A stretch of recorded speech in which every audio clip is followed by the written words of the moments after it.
Next topic is retinoblastoma. ये retina से arise करते हैं। रेटिना का आपको पता है कि उसके अंदर 2 लेयर्स होती हैं। एक हमारे पास जो है वो बाहर वाले साइड पे पिगमेंट और अंदर वाले साइड पे सेंसरी रेटिना। ठीक है, सेंसरी रेटिना के अंदर डिफरेंट जो है वो फोटो रिसेप्टर्स होते हैं, ये बेसिकली उनसे अराइज़ करते हैं। और रेटिनोब्लास्टोमा, ब्लास्ट कहते हैं हम इमेच्योर सेल्स को। तो जो सेंसरी रेटिना है उसके कुछ सेल्स मैच्योर नहीं हो पाते, मींस कि वो इमेच्योर ही रहते हैं, इसीलिए हम इसको रेटिनोब्लास्टोमा कहते हैं। ठीक है, अब ये हमारे पास जो है वो बच्चों की एक कंडीशन है, it is a congenital condition जो कि अर्ली लाइफ के अंदर प्रेजेंट करती है। ज़रूरी नहीं कि पैदा होते साथ बच्चों के अंदर रेटिनोब्लास्टोमा हो, वो विदिन 3 ईयर्स के अंदर वो प्रेजेंट कर सकते हैं। ठीक है, ये हमारे पास जो है वो ये इनहेरिटेड क्यों होती है? बिकॉज रेटिनोब्लास्टोमा जीन, इसमें रेटिनोब्लास्टोमा जीन में म्यूटेशन होती है। ठीक है, ये जीन क्रोमोसोम 13 के ऊपर होता है। 13 के 14th सेगमेंट, वो पोर्शंस आगे इस तरह क्रोमोसोम्स के अंदर बने होते हैं ना, तो ये उसके 13th के 14 पोर्शन के ऊपर होता है। ठीक है, ये वाला जीन, और इसकी जो इनहेरिटेंस है इट इज़ ऑटोसोमल डोमिनेंट।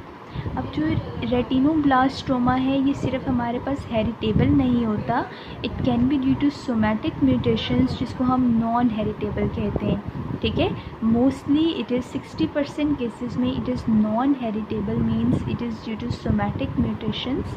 और ये आगे सोमैटिक म्यूटेशंस आपको पता है कि फैमिलीज़ में ट्रांसफ़र नहीं होती, सिर्फ जो हेरिडिटरी म्यूटेशंस है वो फैमिली के अंदर ट्रांसफ़र होती हैं। ठीक है, इसकी पैथोलॉजी हमारे पास क्या है कि जो रेटिनोब्लास्टोमा है आइदर ये मैंने आपको बताया कि सेंसरी रेटिना से अराइज करता है, and these retinoblast cells either differentiated और अनडिफरेंशिएटेड। डिफरेंशिएटेड देखो आप फोटो रिसेप्टर से रिजेंबल करते हैं, तो मैंने आपको बताया कि ये जो रेटिनोब्लास्टोमा सेंसरी रेटिना के अंदर डिफरेंट फोटो रिसेप्टर्स होते हैं वो ये ट्यूमर बनाते हैं। या तो देखो ना, ट्यूमर हम उसको कहते हैं जब एक्सेसिव ग्रोथ हो। ठीक है, बहुत सारे cells, normally for example 2 cells बनने तो उसकी जगह 50 सेल्स बन जाएं, उसको हम लोग ट्यूमर कहते हैं।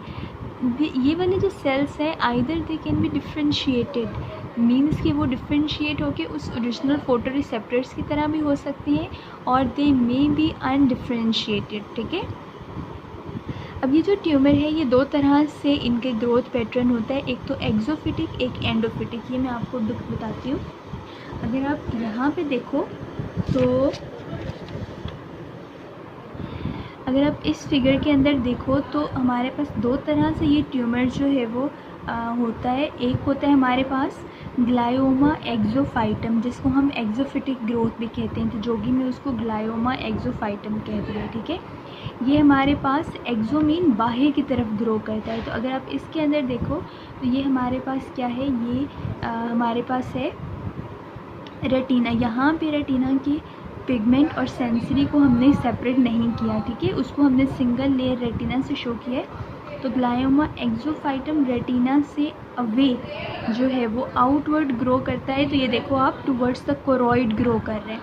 जब ये कोरॉइड की तरफ ग्रो करेगा तो ये रेटिना को कोरॉइड से सेपरेट कर देगा। ठीक है, कोरॉइड आपको पता है it is second layer of eyeball. And endophytum, जब ये जो ग्रोथ है वो टुवर्ड्स द विट्रियस ह्यूमर होती है, मीन टुवर्ड्स द आई होती है, उसको हम लोग क्या कहते हैं, उसको हम लोग ग्लायोमा एंडोफाइटम कहते हैं। ठीक है, देन नेक्स्ट मैंने आपको बताया कि it can be in differentiated और अनडिफरेंशिएटेड फॉर्म। तो अगर आप इसकी देखो तो या तो पुअरली डिफरेंशिएटेड होते हैं, पुअरली डिफरेंशिएटेड बहुत छोटे छोटे से सेल्स होते हैं और उनके अंदर हाइपर क्रोमैटिक न्यूक्लियाई होते हैं बड़े बड़े से, और बहुत थोड़ा सा साइटोप्लाज्म होता है। और जो वेल डिफरेंशिएटेड ट्यूमर्स हैं ना, उनके 2 तरह के पैटर्न होते हैं। ठीक है, अब वो वेल डिफरेंशिएटेड ट्यूमर्स, अब देखो ना, अनडिफरेंशिएटेड होते हैं जिसके अंदर प्रॉपर डिफरेंशिएशन नहीं होती। वेल डिफरेंशिएटेड, अब इसके 2 तरह के पैटर्न्स हैं। ठीक है, अब वो 2 तरह के पैटर्न्स कौन कौन से हैं, या तो रोजेट पैटर्न होता है या फ्लोरेट पैटर्न होता है। ठीक है, फ्लोरेट पैटर्न जो है वो हमारे पास फ्लावर शेप, जो सेल्स है ना ट्यूमर्स के, वो यूं फ्लावर शेप बुके के अंदर जो है वो अरेंज हो जाते हैं, उसको हम लोग फ्लोरेट पैटर्न कहते हैं, ठीक है। This pattern is highly specific for retinoblastoma. दूसरा होता है रोजेट पैटर्न, तो उसके अंदर रोज़ की पेटल्स की तरह इस तरह से अरेंजमेंट होती है।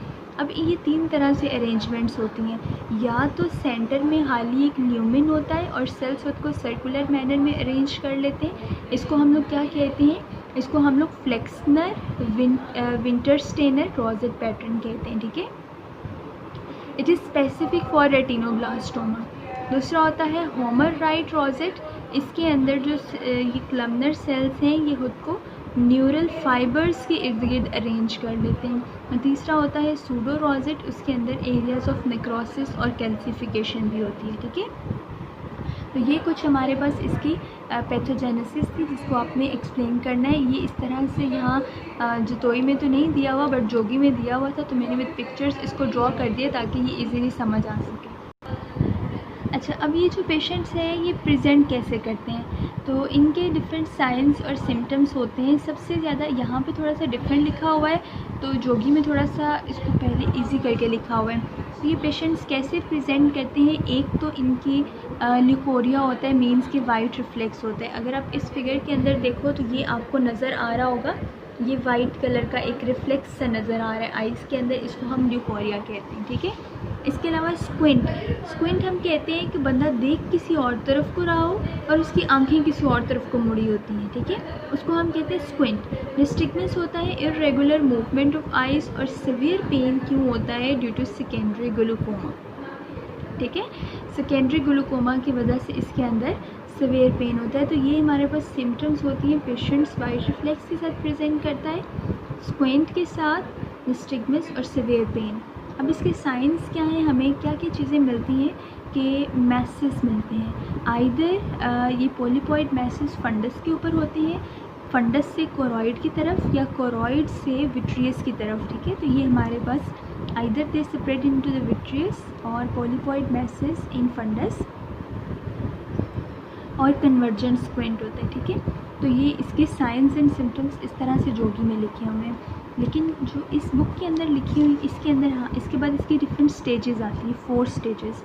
पहली आती है क्विसेंट स्टेज जिसके अंदर ये ट्यूमर डॉर्मेंट होता है, मीन्स कि 6 महीने से 1 साल तक इस ट्यूमर के साइंस एंड सिम्टम्स जो है वो नज़र नहीं आते। उसके बाद ग्लूकोमा होता है, ग्लूकोमा ज़्यादातर इन्फ्लेमेशन की वजह से होता है।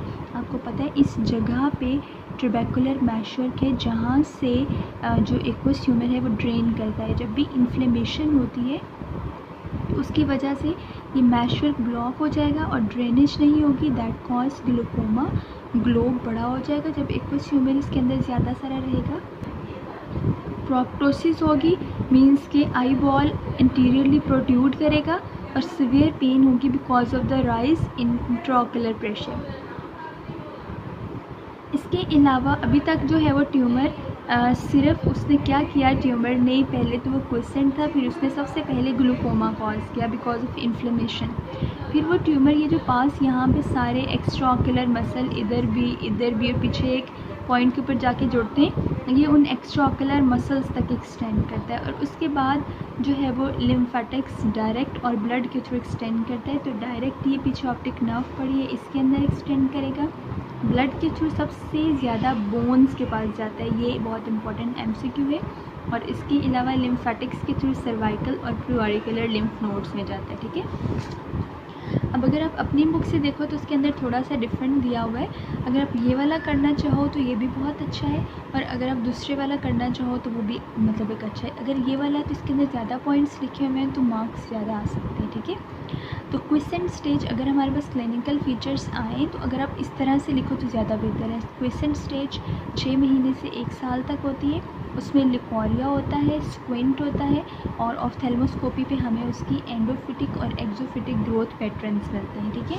इसके अलावा हमें जो फर्स्ट स्टेज है क्विसेंट स्टेज, उसके ऊपर कैल्शियम डिपॉजिट्स भी मिलते हैं, ठीक है। Then next stage is inflammatory या ग्लूकोमेटियस स्टेज। इन्फ्लेमेशन की वजह से क्या होता है, ग्लूकोमा होता है, ग्लोब का साइज़ इनलार्ज होता है, and there is a pain because of raised intraocular pressure, ठीक है।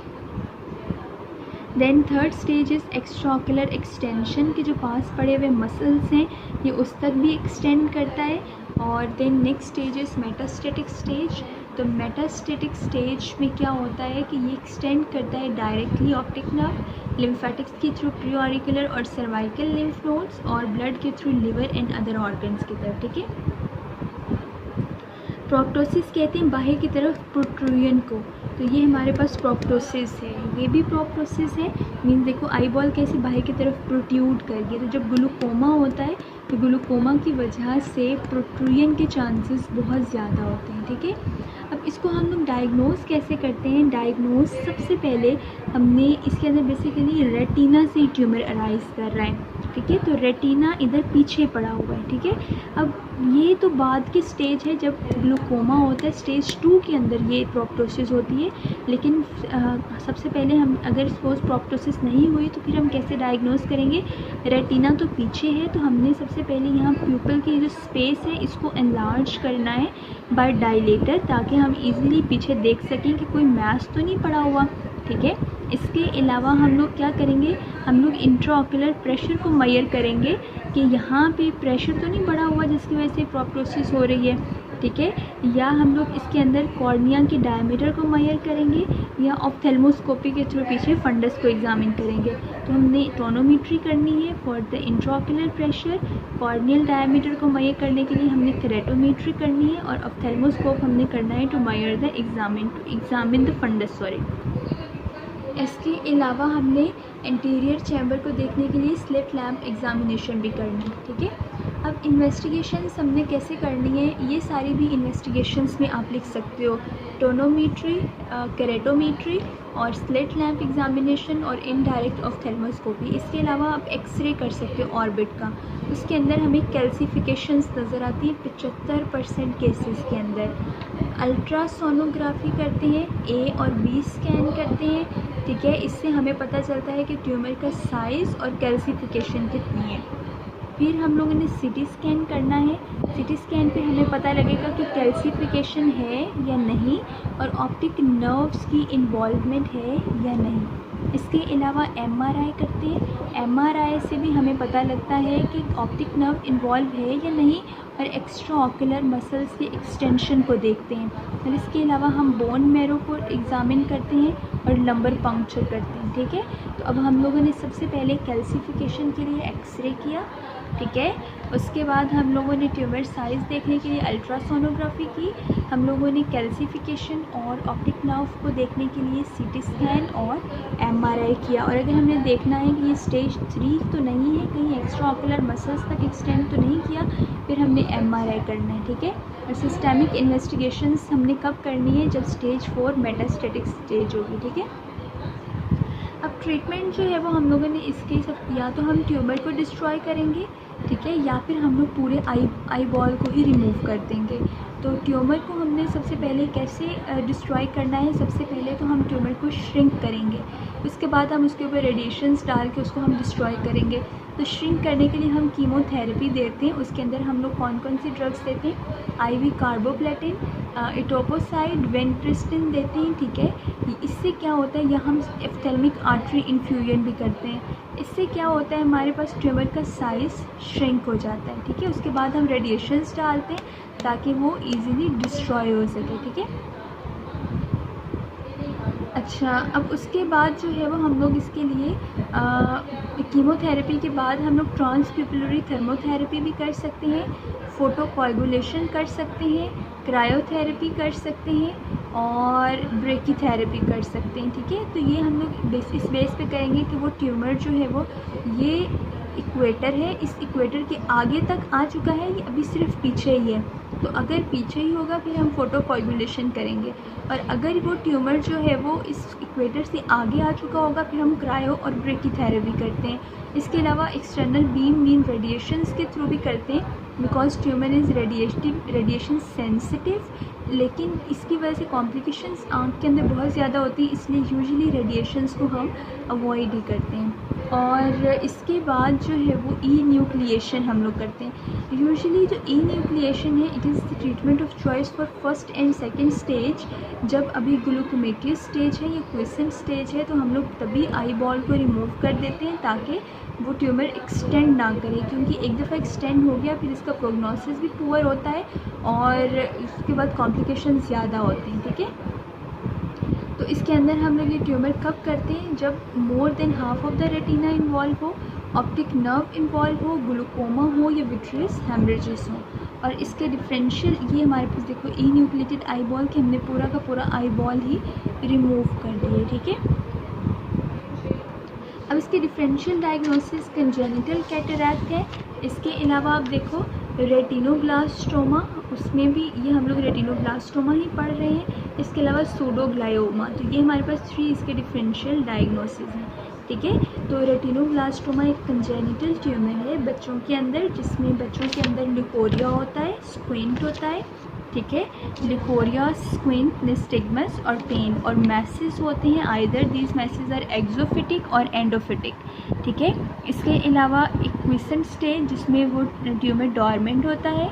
ग्लूकोमेटियस स्टेज के अंदर पेशेंट प्रेजेंट विद ग्लूकोमा और extraocular extension and then metastatic stage, और ये बच्चे विद इन 3 years ये ट्यूमर के साथ प्रेजेंट करते हैं। ठीक है, और इसको हम लोग डायग्नोज टोनोमेट्री के थ्रू करते हैं, keratometry, slit lamp, X-ray, ultrasonography, CT scan and MRI के थ्रू करते हैं। और ट्रीटमेंट में या तो हम उस ट्यूमर को डिस्ट्रॉय करेंगे या फिर उसके लिए हम लोग क्या करेंगे, ई न्यूक्लिएशन आई बॉल को रिमूव करेंगे। इसके यूक्यूज़ आपने देखने हैं, मेरे पास फ़िलहाल यूक्यूज़ की बुक नहीं है इसलिए मैं आपको इसके यूक्यूज़ नहीं बता सकी, तो वो आप लोगों ने ज़रूर देखने हैं इसके, क्योंकि बहुत इंपॉर्टेंट टॉपिक है।